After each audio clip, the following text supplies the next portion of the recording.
Hello everyone, my name is Lieutenant Ernest Emediogun and I welcome you to the lesson 3 of our rudiment of music. This is grade 4 ABRSM class. And today's lesson will be considering breves, double dots, and duplets. So let's get right straight into it. Our learning outcomes are as follows. We're going to introduce the breve note and rest, as well as spend some time to interpret what double dots are in music, and we'll conclude by understanding how to use duplets in music. Now we go to what we call breve, the note known as the breve, or in the American usage of the American terminology, it's known as double whole notes, double whole notes. And as you can see, this is how it is represented. The breve is represented as um, an oval shape with two straight lines on either side. So it can be one straight line, it can be two straight lines, and it can also be this kind of um, symbol. Although more these are more common, these and these are more common in sheet music. So this is the breve, and these are rarely used in vocal or even instrumental music, but they are not uncommon to also see. So you'll be able to maybe see them in one or two. Very occasionally they come up, but just know that these are the breve. This is a breve note, and this is the symbol. Now, a breve. What's a breve? A breve is made up of two semi-breves. I know we've done semi-breve in grade one. We've looked at all the other types of notes. So if you bring two semi-breves. So a semi-breve is just like, of course, you know what a semi-breve is. I shouldn't be reminding you at this class. It's just exactly like the breve, but without any of those lines on the side. So that's a semi-breve. So it's a whole note. So you see why we call a breve double whole notes, or what you call two whole notes. So bringing two whole notes give you a double whole note. That's a breve. So and a semi-breve is a whole note. So if it's a semi-breve is a whole note, then two semi-breves, two whole notes, two double notes gives you a breve. Or you could say two four minims, or even downscale it to 8 crochets. And you can keep going, 16 quavers and on like that. So that just tells you that the breve is the longest music duration you can have in music. The longest duration you can have in music is the breve note or the breve rest, then followed by the semi-breve. Uh, so on and so forth. Now, this brief note fills an entire 4/2 music 4/2 time signature. What's 4/2? 4/2 is 4 meaning beats in a bar. Remember, 4 meaning beats in a bar. 4 meaning beats in a bar. All right, don't forget 4 meaning beats in a bar. That's 4/2. 4/2. So you have 4 meaning beats in a bar. And those 4 meaning beats, when you put them together, gives you a breve. So a breve note will fill the entire bar. So when you put a breve note in a 4/2 music, there is no other note that can fit in because the breve has taken the entire bar because 4 meaning gives you a breve. So when you put a breve note, it's equivalent to 4 meaning beats. And also the minim rest, the breve rest. You can see how the breve rest is written. The breve rest is symbolized by a rectangular block that fills the space between the third and the fourth line, or you would just say that fills the third space, because this is space one, space two, space three. Okay, so you can see it's a rectangular block that sits between the fourth and the third lines of your stave, and that gives you the breve, the breve rest. 4/2 is the only time signature where a complete bar rest is a breve rest and not a semi-breve rest. Please take note of that. You remember we said For other time signature, if you want a complete bar to be silent, you just put a semi-brief rest. Just once you put a semi-brief rest, no matter what the time signature is, a semi-brief rest signifies that the entire bar is silent. But you can't do that for 4/2, because if you put a semi-brief rest for 4/2, remember, two semi-briefs, all right, two semi-briefs make a brief, but now you have put only one semi-brief rest. That means the 4/2, it means you've not you're only saying that half of the bar or half of the time is silent, because you have another brief which is not represented either by rest or by note. So you can't use just one semi-brief rest to signify a complete bar rest in 4/2. What you use is a brief rest. That's why I said there, it fills the entire 4/2. So if you want to say, if you are 4/2 music are not very common anyway, but if you are dealing with 4/2 music and you want to show that the entire bar should be silent, you don't use a semi-brief rest, rather you use a brief rest. But apart from 4/2, any other time signature, it doesn't matter what the divisions are. If an entire bar is to be silent, just put a semi-brief rest. I hope that is clear. And this is the example of what I'm trying to show to you, that this is, if you look at these two now, this is 4/2, this is 4/2.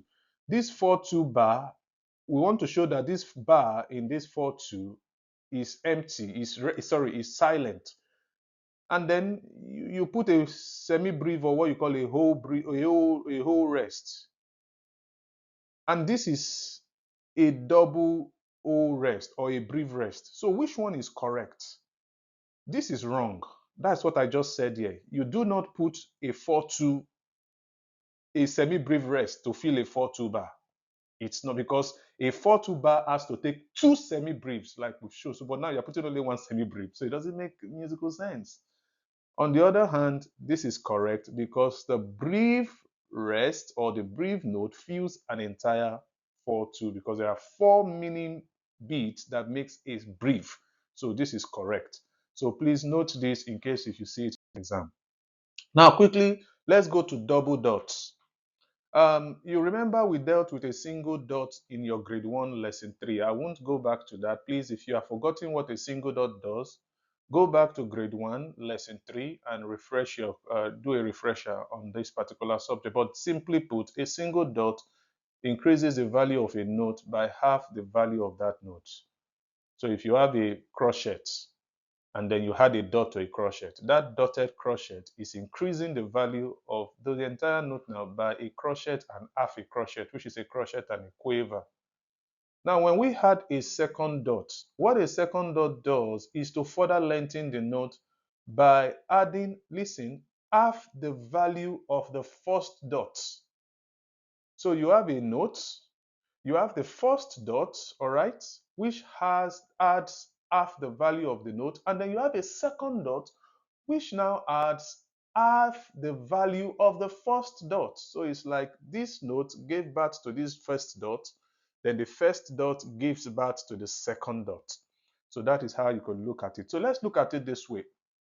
This is a double dotted meaning beat.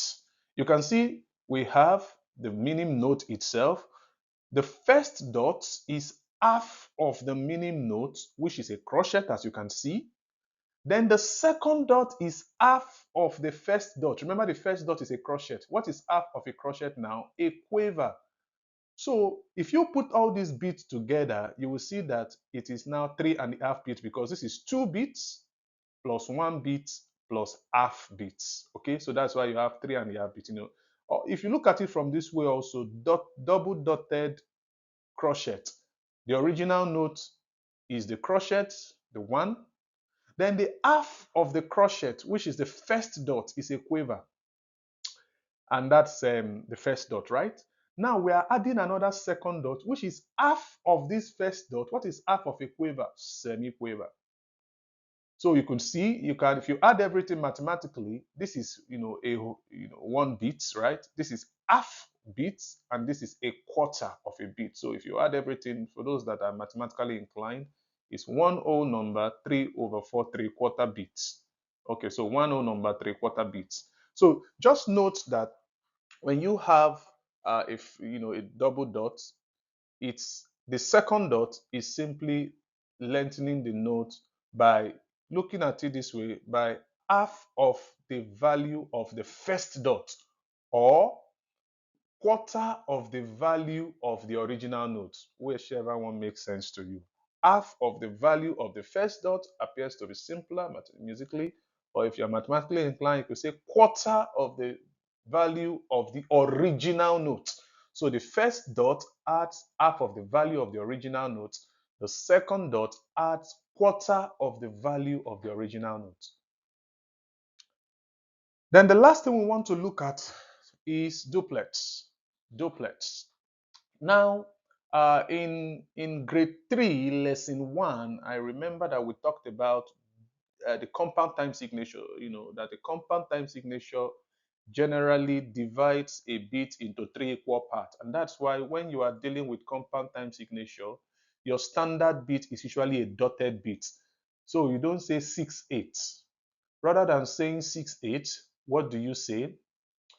Rather than saying 6/8, what do you say? You say you say two dotted crochets in a bar.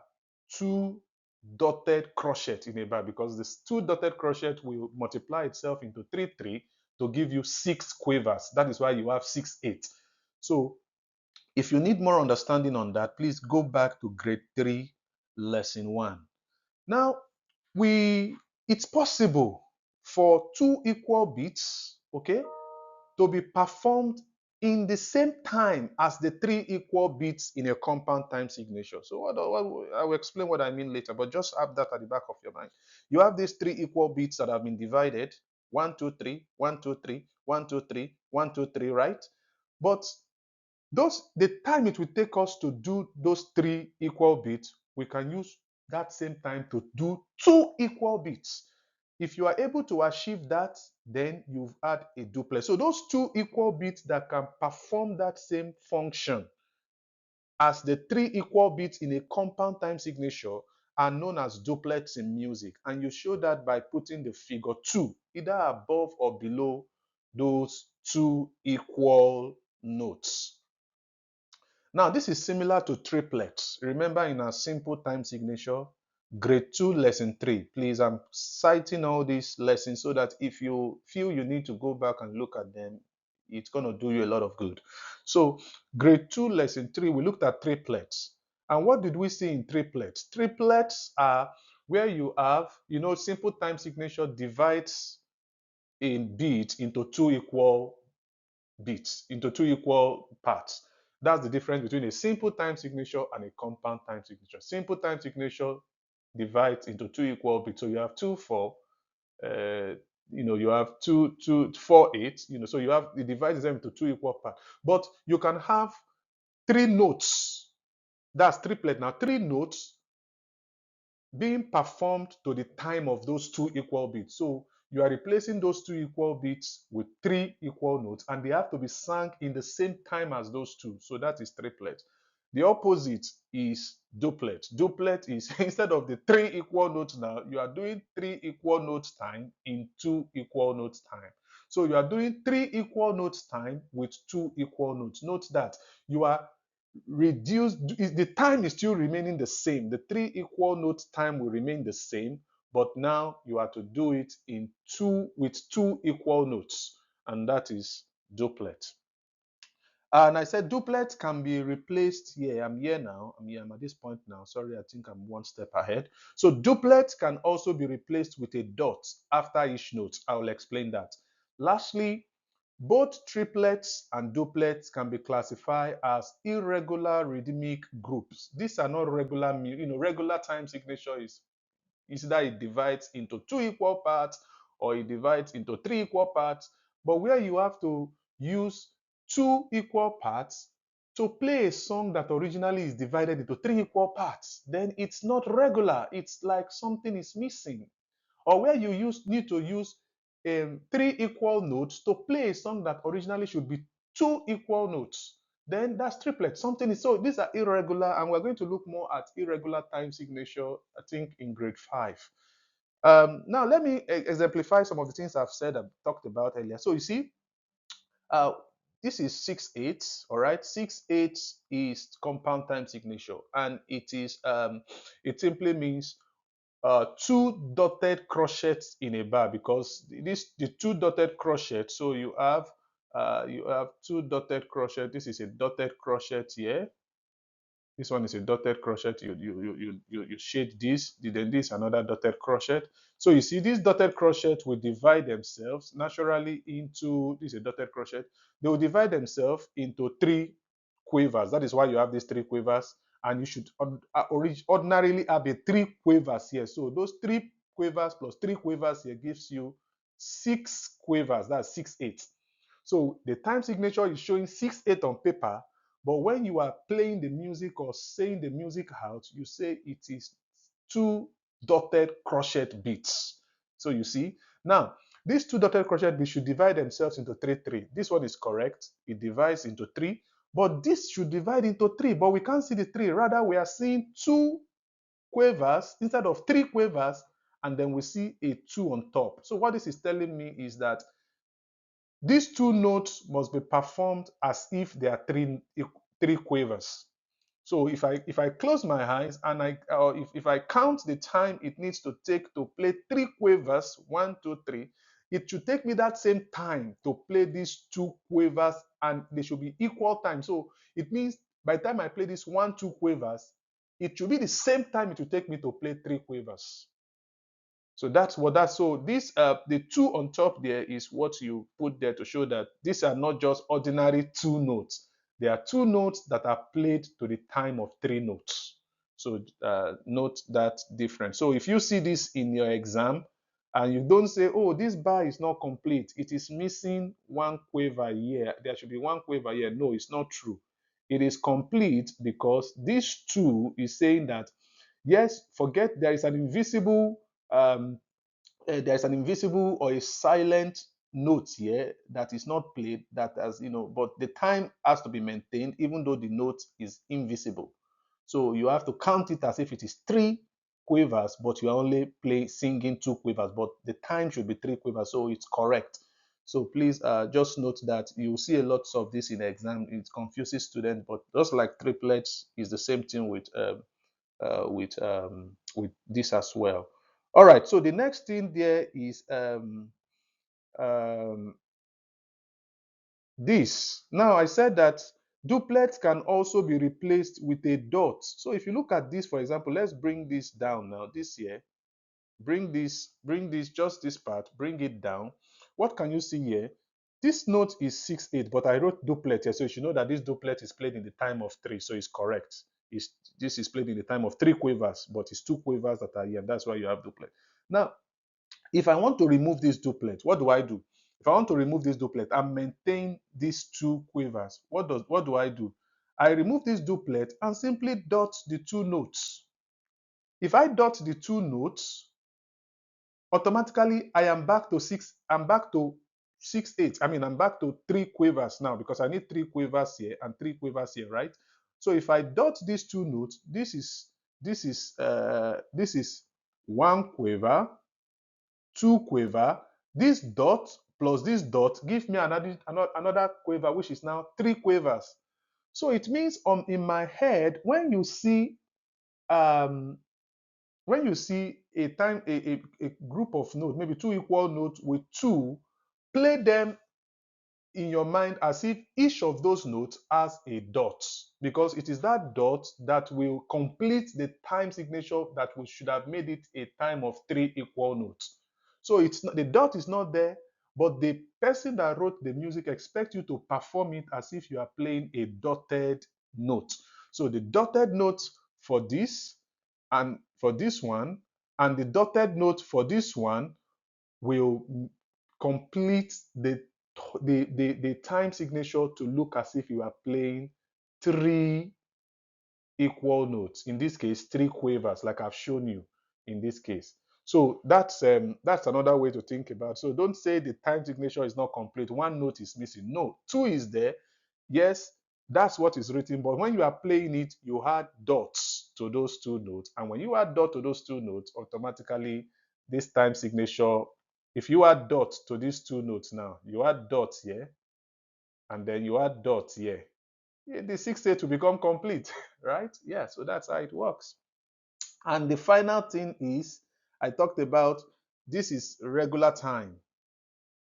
Okay, if you have this, is regular time because it shows that this is a dotted crochet beat and it divides itself into three equal semiquavers. But on this other hand, this is a dotted crochet beat again, but it divides itself into two equal quavers instead of three equal quavers, and then puts a 2 on top, saying that two equal quavers played in the time of three is what you call, in English language, you say it's an anomaly. But in music, you say it is irregular. It's not supposed to be. We're supposed to see three distinct equal divisions, but now we are only seeing two divisions, and you are forcing the performer, the musician, to play it in time of three. To do that, like I said, you just had your dots, and then you play it with dots in mind. But know that whether it is duplet or triplet, they are all irregular rhythmic groupings or divisions. So we've been able to look at three topics or three different discussions in one lesson. We've talked about the Breve note, we've talked about a double dot, and now we've ended with duplets. So please take time to revise these things until you become very familiar with them. To help you understand this whole thing more, these are the assignments for this week. Please make sure you go through the assignments and do them.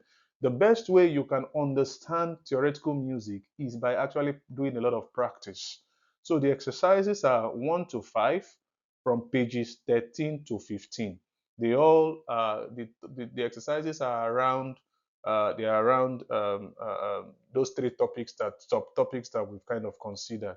And as usual, if you have any question, please post them on the chat, and then we'll be able to pick them up, and then reach out to you with some solutions. So until I see you again, God bless you. Take good care of yourself. Bye for now.